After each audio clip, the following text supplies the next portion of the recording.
Pertama, sepeda motor kita cuma satu, karena bersyukur Allah tambah menjadi dua. Sawah ladang kita semula cuma satu, tapi karena bersyukur kepada Allah, Allah tambah menjadi dua. Semula istri cuma satu, karena bersyukur kepada Allah, Allah tambah jadi makin dicintai. Jangan jadi dua. Mau kau rupanya dua ibu? مولاي صل وسلم دائما أبدا على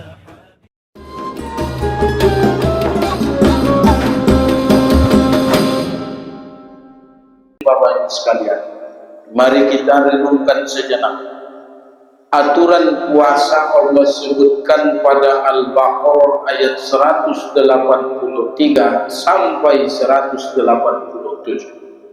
Itulah pedoman puasa. Maka setiap tahun harusnya kita membaca itu berikut terjemahan agar tidak salah dan keliru dalam melaksanakan ibadah Ramadan itu. Lalu apa yang akan kita ambil pelajaran dari perjalanan Ramadan ini? Minimal ada. Kata Imam Al-Ghazali dalam kitab Al-Ihya Ulumuddin, syukur itu separuh iman, sabar juga separuh iman. Kalau syukur dan sabar sama-sama kita pakai, sempurnalah sudah keimanan kita. Pada ayat puasa kan Allah sebutkan begini, A'udzubillahi minasyaitonirrajim, walitukmilul iddata walitukabbirullaha ala ma hadakum wa la'allakum tashkurun. Hendaklah kamu sempurnakan bilangan bulan itu, dan hendaklah kamu agungkan Allah atas hidayah yang Dia berikan, dan semoga kamu bersyukur. Ternyata pelajaran berharga sepanjang Ramadan ini yang pertama adalah syukur. Syukur pakai huruf syin. Jangan salah-salah dengar nanti, karena bawaan puasa mengantuk. Syukur, bukan syukur, syukur. Apa kata Pak Ustaz tadi? Mak tahu mak, kata anak. Tadi kami dengar disuruh Ustaz kami banyak bersyukur. Bukan bersyukur, bersyukur. Apa itu syukur? Menampakkan nikmat yang Allah berikan. Siang hari kita puasa, malam kita tarawih, witir, tadarus, kita tampakkan kita ini mendapatkan nikmat dari Allah. Maka orang yang tidak datang ke hadapan Tuhannya untuk sholat, berarti dia namanya kufur, menutup-nutupi nikmat yang Allah berikan. Ramadan berakhir, kita tetap disuruh memperbanyak bersyukur kepada Allah.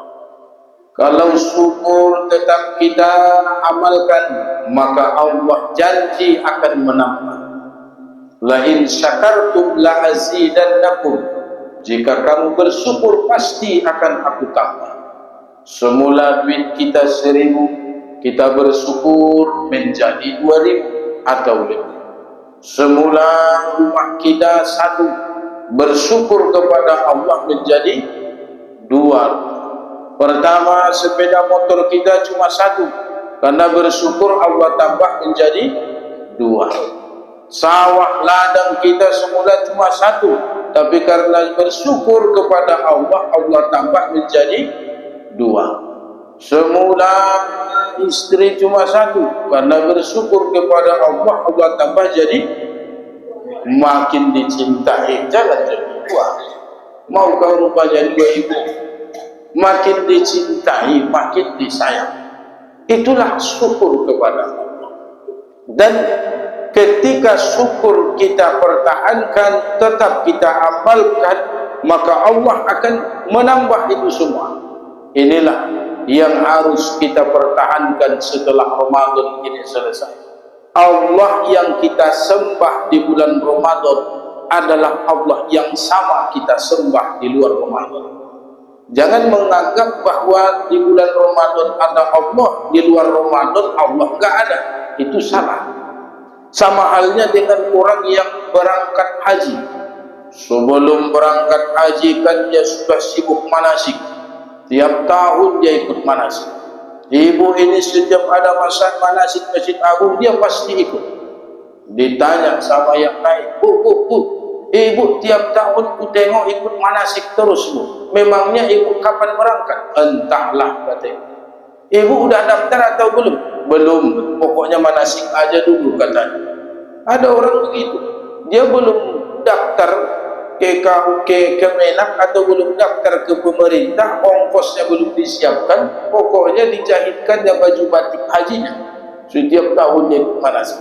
Itu semangat luar biasa. Berangkat haji, banyak orang di Masjidil Haram semangat, antusias beribadah. Di Masjid Nabawi semangat. Tapi pulang dari haji, pulang dari sana, kembali ke kampung halaman, dia tidak pernah menampakkan dirinya di hadapan Allah, di rumah-rumah Allah, di kampung-kampung itu. Dia tidak pernah datang lagi sholat berjamaah. Dia menganggap bahwa Allah hanya ada di Makkah, Madinah. Dia tidak yakin ada Allah di dalam bidang, di Pajamuan. Itu salah dan keliru. Maka untuk itu disebut ini orang seperti ini namanya haji tahun tinggi. Inilah dia haji tahun tinggi. Lowe tetap, sorban dipakai, tapi maling jalan terus, main kartu, main judi jalan terus kan? Ayo Pak Haji, ayo kita main judi, dia masih mau. Ini namanya haji tahun tinggi. Kalau di tempat kita kan dulu masih banyak haji tahun rendah. Pulang dari haji, bertahan di masjid, rajin ibadah, perilakunya makin baik, akhlaknya makin mantap. Dia menghadirkan Allah itu dalam kehidupannya dimanapun dia berada. Mau di sini, mau di Makkah, di Madinah, di bulan Ramadan atau di luar Ramadan, kita dituntut tetap berlaku syukur kepada Allah Subhanahu wa Ta'ala. Itu yang pertama, pesan Allah pada ayat-ayat puasa ini. Lalu yang kedua adalah sabar. Sabar juga separuh iman, sama dengan syukur. Kalau kita lengkapi dengan sabar, maka sempurnalah keimanan kita. Kalau di bulan Ramadan kan siang hari mulut kita kering, perut terasa lapar, sudah keroncongan perut kita tengah hari, lewat aroma yang enak, aroma bakso, sate kan, kita tahan, kita sabar. Nanti setelah berbuka agak sorean dikit, nampak es campur, ada es kelapa kan? Ada es doger. Kita sering-sering menelan air muda. Kita sabar nanti setelah maghrib, setelah berbuka. Jadi setelah Ramadan berakhir, itu pun harus dipertahankan sabar, harus menahan diri. Kalau syukur menampakkan nikmat, sabar menahan diri. Kalau sudah tiba waktu dan masanya, baru kita nikmati apa yang Allah berikan. Ibu-ibu harus bisa menahan diri. Bapak-bapak juga harus bisa menahan diri. Terlebih-lebih dalam bermasyarakat, tidak perlu kita menampakkan kemewahan berlebihan. Karena kadang-kadang di abad modern ini orang lebih banyak menampakkan penampilan yang mewah. Apalagi kalau sudah lebaran, pakai anting emas, pakai kalung emas, pakai gelang emas, pakai cincin emas. Kadang di hidungnya pun ada dibuat lagi emas kan? 10 jarinya, cincinnya ada 11. Tiap jari ada emas. Jalan mau sholat hari raya pegang mukenah itu dah begini kan? Ditaruhnya mukenahnya di sini, jalan kemana itu? Sholat hari raya. Dia mau pamer kekayaan, dia mau pamer emasnya. Kita harus menampakkan nikmat itu dengan ibadah, harus bisa menahan diri. Waktu mau beli zakat fitrah, mau beli beras untuk zakat fitrah, nunjuk-nunjuk beras itu pun di tempat jualan beras enggak pakai 1 jari, pakai 5 jari dulu itu nunjuk. Pak, ini berapa ini Pak? 1 gantang. Untuk menunjukkan emas di jari-jari, enggak pakai 1 jari, pakai 5 jari. Yang jualan beras enggak mau kalah, senyum dia menjawabnya, ini 41.000 rupanya gigi bapak itu emas semua. Barulah kalah mental ibu itu. Dia baru cuma 5 cincin, bapak yang jualan emas giginya emas semua. Dia pun jawab 30 hari dulu sekino. Kan? Jadi kita berlomba-lomba hanya untuk meraih nikmat Allah itu, tapi tidak digunakan ke jalan yang semestinya. Kita harus sabar. Dulu pernah hidup seseorang yang hidupnya mendapatkan kenikmatan. Dalam kitab klasik disebutkan oleh Imam Ar-Razi, ada namanya seseorang bernama Imran. Dia orang paling jelek di kampung itu. Dia yang paling jelek. Udah kecil, kerdil, hitam, jelek nanti. Pokoknya dialah orang yang paling jelek di kampung itu. Tapi dia dapat nikmat istrinya orang paling cantik di kampung itu. Di kampung itu perempuan paling cantik itulah istrinya. Dari suatu saat si suami ini ngomong, kalau ibarat kita di Mandailing disebut ini namanya samekot, sameter kotor, atau pendekar, pendek kekal. Dia kecil, kerdil orang, tapi istrinya cantik luar biasa, tinggi, paling menawan di kampung itu. Dia ngomong, "Dek, dia bang, saya bersyukur engkau mau menikah denganku."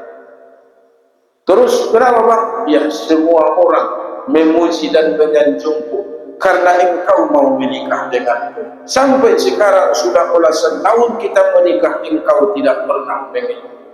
Apa jawab istrinya? Berarti kita berdua sama-sama di surga bang, kata istri. Nah, kok bisa? Kan abang bersyukur bisa menikah denganku, sementara aku bersabar bersuamikan engkau, katanya. Enggak tahu kau bang penderitaanku waktu diangkut, sopir angkut itu ngomong, "Bu, pangku dulu anaknya bu," padahal kau suamiku, katanya. Mau nyebrang jalan orang lain juga ngomong, Bu, anaknya dipegang, ntar ketabrak, padahal kau suamiku bang. Tapi giliran ada tamu, ayam mau ditangkap, dulu kan ayam di bawah rumah kita, di kolong rumah kita, pintunya kecil. Untunglah bang, ada manfaatnya kau kecil bang. Ketika ngambil ayam di bawah itu, cuma kau yang bisa masuk ke dalam bang, katanya. Ngeri penderitaanku, aku bersabar bersuamikan engkau, namun engkau bersyukur beristrikan aku. Jadi ini kisah syukur dan sabar. Maksudnya Bapak Ibu sekalian, dalam ayat puasa Allah sebutkan di ayat 187, "Hunna libasun lakum wa antum libasun lahunna." Diharapkan dari puasa ini si istri bisa melengkapi kelemahan suaminya, si suami bisa menutup-nutupi keburukan istrinya. Hunna libasul lakum, mereka istrimu pakaian bagimu, dan kamu suami-suami pakaian buat mereka. Ya, yang namanya pakaian kan menutup aurat atau sebagai identitas. Maksudnya dalam kehidupan berumah tangga dilatih dan dididik sepanjang Ramadan. Suami mau sahur dibangunkan si istri. Suami pulang tarawih, istrinya ketiduran dibangunkan si suami. "Dek, bangun dek, mau tarawih, witir dulu baru istirahat." Saling melengkapi. Dalam hal berbuka juga sama. Suami mencari nafkah, istri memasak uang yang didapatkan itu untuk makanan, baru dimakan bersama dengan anak-anak di rumah. Inilah kehidupan sepanjang Ramadan. Maka untuk itu Bapak Ibu sekalian, harus kita terapkan di luar Ramadan, harus saling melengkapi. Intinya ada dua, suami istri harus bisa jadi pakaian. Pertama, menutup aurat, menutupi kelemahan, keburukan. Badan kita ini kan kalau tidak ditutup kita malu, seperti hewan lalu lalang di tengah kampung. Maka istri atau suami punya sifat seperti pakaian, menutupi kelemahan, kekurangan pasangan masing-masing.